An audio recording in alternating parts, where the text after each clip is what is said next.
Lahat ng nakain ko sa Soy Chicken. Nandito ako ngayon sa Estancia, Pasig City. At syempre, ito ang kakainan natin na Soy Chicken. So, isa tong Thai restaurant. At syempre, nag-serve din sila ng mga authentic na pagkain katulad na itong Pad Thai. Yung serving nila na pang sharing na Pad Thai, hindi siya pang sharing, halos pang solo lang, medyo konti lang. Ang tanong, lasa Pad Thai ba? Lasang Pad Thai naman, pero may kulang siya na ingredients, kulang siya ng peanuts. Pag Pad Thai kasi maraming sahog o maraming pampalasa, ito parang may kulang pa ng konti. Next ko naman tinira yung chicken satay. Yung lasa naman ito okay naman, pero pag nakailang stick ka na, nakakasuya na.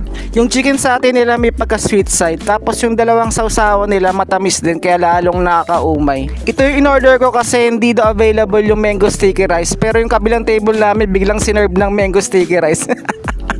Okay naman yung pad krapaw nila, maanghang syempre, at more on medyo maalat siya. So ito yung total ng lahat ng nakain ko, tapos may service charge na 120